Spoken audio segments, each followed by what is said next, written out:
Most amusement arcades in seaside resorts are owned by ex-travelling showmen born on the fairground. I was born on the fairground, my father was born, my grandparents were born on the fairground. The business has been in our family for 70 years. How long it will stay in the business, I don't know, because my children aren't involved in the business, their children aren't involved in the business, so we're probably the last generation that will run it as an amusement arcade. My name's Richard Booth. I've been here full-time since I was 18, and that's 39 years. And then Peter's a few years older than me. He was working, he worked for a more or less similar time to when I started. I'm Peter, I work at Arcadia Ride Limited. I've been here since 1979. I've been here all this time, I can't put my finger on it. I must enjoy it, I suppose. If I look around the town now, I see a lot of people that are all in the 30s, and I remember them coming here when he was this big, or before he was even born, you know what I mean? It was just a different time, basically.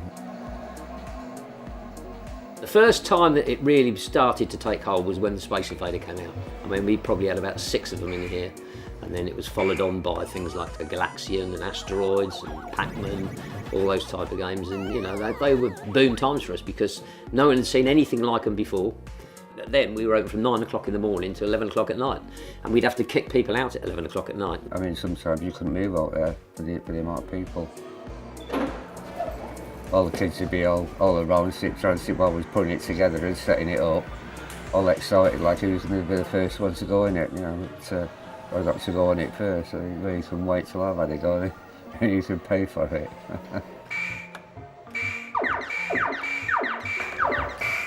I suppose I was about 14, 15 at the time, and I used to come in clock credits, and I'd spend hours on it, and I was probably the best one on it because obviously I got free games, and I just got really good. I could always get the high score on it.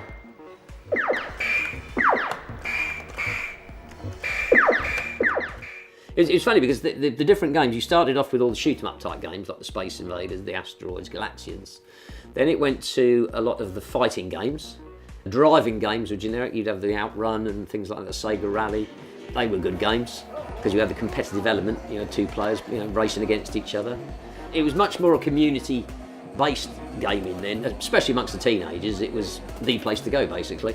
You know, we knew all the local kids, and the ones who were troublemakers we used to keep out, you know, so the ultimate thing was to ban them from the arcade, and that was the ultimate punishment for them, because all the mates would be in here. There was 2 brothers who used to come in, and they could put 20 pence in there, and they could stay in it literally for about 4 or 5 hours. You know, they used to get immersed in them, you know, and the kids were excited when he got a new game, you know, they wanted to play it, they'd be queuing up to play it. And it wasn't just kids, you know, adults had a go in it. And it wasn't until quite a few years later when the home video market came that that gradually saw the decline in the videos. The games consoles used to copy the arcade games. So if it was a successful arcade game, say like Street Fighter, something like that, they'd build them for the home consoles.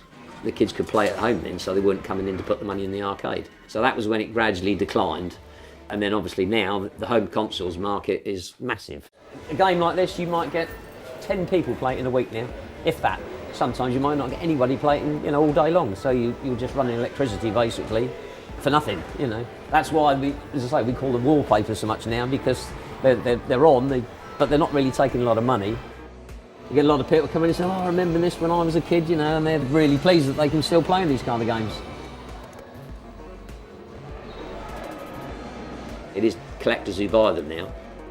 It's what people enjoyed at that time when they were a certain age, and they want to recreate that, which is, it's nice to know that, you know, there's someone there who's willing to pay for them and keep them going and will enjoy it for years, and probably hand it on to their kids and they'll enjoy it. Yeah, I think it's quite sad actually. Obviously you've got regulars that have been coming here as long as I've been here practically, but most of them have drifted off. I expect a lot of them grown up, moved off the island, and we've got no other kids coming in to take the place, you know. Sometimes even now you get really busy in the summer and it reminds you of what it used to be like, you know. Makes you feel happy inside seeing it.